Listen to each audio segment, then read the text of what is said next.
कराड नगरपालिका पश्चिम महाराष्ट्रातील राजकीय दृष्ट्या महत्त्वाची समजली जाणारी ही पालिका।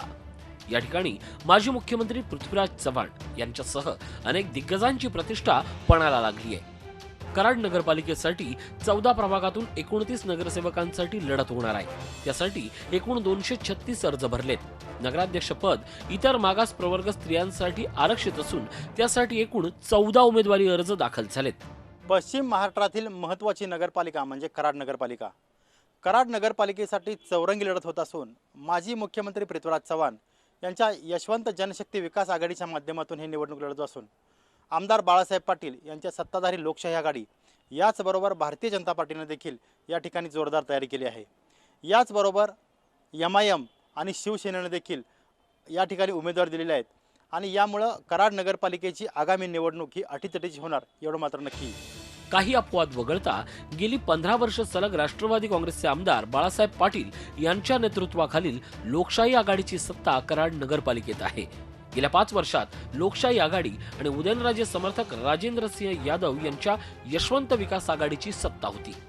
यावेळीही लोकशाही आघाडीची सत्ता येईल असा विश्वास व्यक्त करण्यात येतोय। कराड शहरामधल्या जनतेमध्ये सुद्धा वैचारिक प्रचार या ठिकाणी सुरू झालेला आहे। आम्हाला विश्वास आहे की या लोकशाही आघाडीला कराडाची जनता पुन्हा एकदा साथ आणि सहकार्य करेल। तर पृथ्वीराज चव्हाणांच्या नेतृत्वाखाली महाआघाडीच्या माध्यमातून यशवंत जनशक्ती विकास आघाडी निवडणूक लढवते आहे। या ठिकाणी पृथ्वीराज चव्हाणांनी स्वतः पुढाकार घेतलाय। त्यांच्यासाठी ही प्रतिष्ठेची निवडणूक असेल।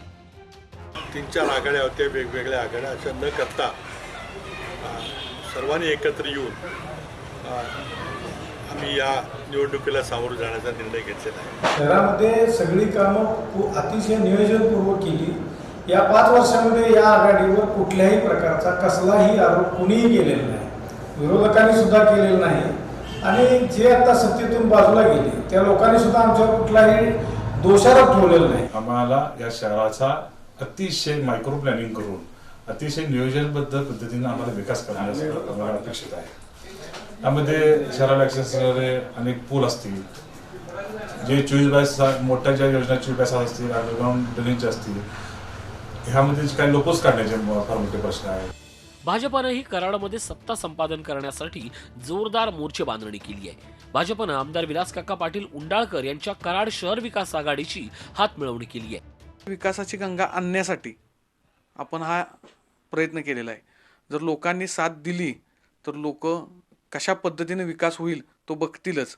त्याचबरोबर मागच्या महिन्यात मुख्यमंत्री साहेबांनी आपल्याला कराडसाठी 4 कोटी वैशिष्ट्यपूर्ण निधी आणि 4 कोटी रस्ते विकास निधी असा कराडसाठी दिलेला आहे। MIMनं देखील जोरदार प्रचार यंत्रणा राबवली असून नगराध्यक्ष पदासह 5 प्रभागात 10 उमेदवार रिंगणात उतरवलेत।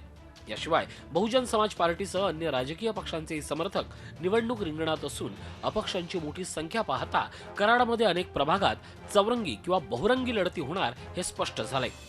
कराडमधल्या अस्तित्वाच्या लढतीकडे साऱ्या राज्याचं लक्ष लागलंय। तेव्हा कराडकर कुणाला झुकतं माप देणार हे येत्या 28 नोव्हेंबरला स्पष्ट होईल। विकास भोसले, झी मीडिया, सातारा। झी 24 तास रहा एक पाऊल पुढे।